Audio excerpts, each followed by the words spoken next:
Pernah nggak sih kalian nonton film atau main game yang dunianya itu kelihatan nyata banget sampai rasanya kita bisa masuk ke dalamnya? Nah, semua dunia digital yang keren-keren itu, percaya atau enggak, semuanya dimulai dari nol, dari layar kosong. Dalam beberapa menit ke depan, kita bakal bongkar rahasianya langkah demi langkah. Ini pertanyaan yang gede banget ya. Gimana caranya para seniman dan insinyur bisa bikin kota-kota megah, karakter yang hidup, bahkan galaksi yang bikin kita melongo cuma pakai komputer? Jawabannya mungkin bakal bikin kalian kaget. Kalian mungkin mikir ini semua soal kode yang super rumit atau sihir digital kan? Ternyata salah. Semuanya dimulai dari sesuatu yang jauh lebih mendasar, sebuah rencana. Dan panduan kita buat ngebahas ini adalah silabus nata kuliah grafika komputer beneran dari sebuah universitas. Ini adalah cetak biru yang sama persis yang dipelajari oleh para calon pencipta dunia digital. Oke, kita mulai aja ya perjalanannya. Kita akan ngikutin alur seorang mahasiswa, belajar konsep-konsep intinya satu persatu, persis kayak di dalam kelas. Mulai dari titik paling kecil, sampai ke simulasi virtual reality yang super canggih.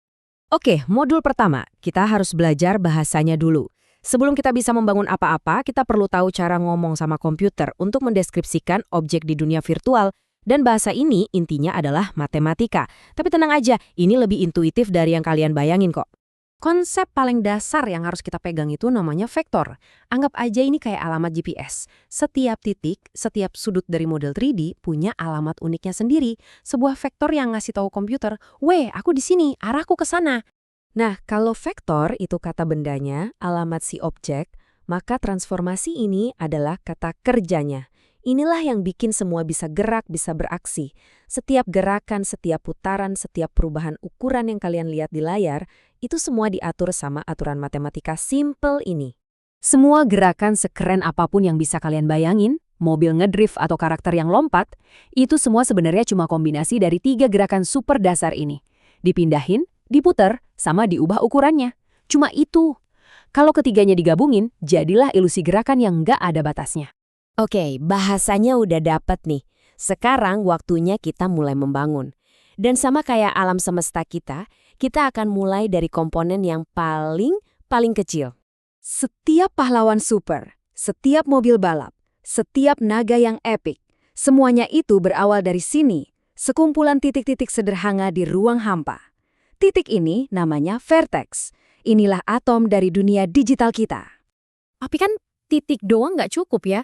Kita harus ngapain sama titik-titik ini biar jadi bentuk? Ya gampang, kita sambungin aja. Nah, pas kita sambungin, minimal 3 vertex, jadilah sebuah poligon. Dan ini dia rahasianya.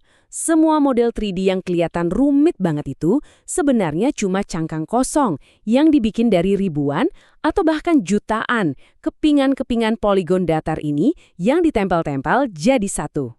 Sekarang kita udah punya bentuk, sebuah patung digital. Tapi rasanya masih kaku dan gak nyata ya. Biar kelihatan hidup seolah-olah beneran ada di dunia kita perlu satu elemen lagi, cahaya. Jadi, tantangannya sekarang, gimana caranya kita ubah kerangka matematis ini jadi sesuatu yang bisa dipercaya sama mata kita? Ini masalah kreatif sekaligus teknis. Gimana caranya kita meniru cara cahaya berinteraksi dengan berbagai permukaan? Ada 2 pendekatan utama nih. Di satu sisi, ada ray tracing.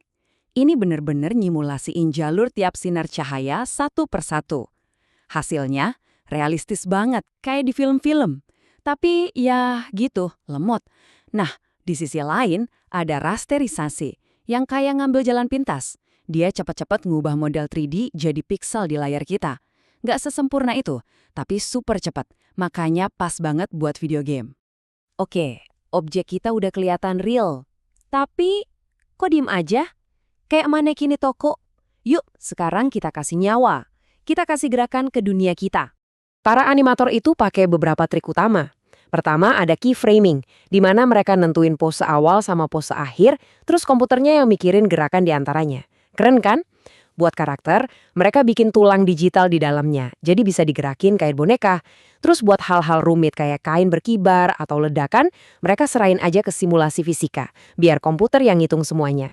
Nah, ini poin kuncinya. Semua prinsip dasar yang udah kita bahas tadi, dari satu titik kecil sampai karakter yang bergerak, itu semua adalah fondasi yang sama persis yang menopang teknologi paling canggih yang kita punya sekarang. Ilmu yang sama soal vertex, poligon, dan transformasi inilah yang bikin kita bisa nge-scan barang di dunia nyata jadi model 3D. Ilmu ini juga yang bikin augmented reality bisa naruh objek digital di kamar kamu. Dan tentu aja, ini yang ngebangun dunia virtual reality yang imersif. Semuanya balik lagi ke dasar-dasar yang tadi kita pelajari. Kita udah lihat perjalanannya, dari layar kosong, ngikutin contekan dari kelas kuliah, dan ngelihat gimana satu titik bisa jadi alam semesta virtual. Pertanyaannya sekarang bukan lagi gimana caranya, tapi abis ini apa? Dengan bekal ini, realitas baru apa lagi ya yang bakal kita ciptain? Kemungkinannya benar-benar nggak terbatas.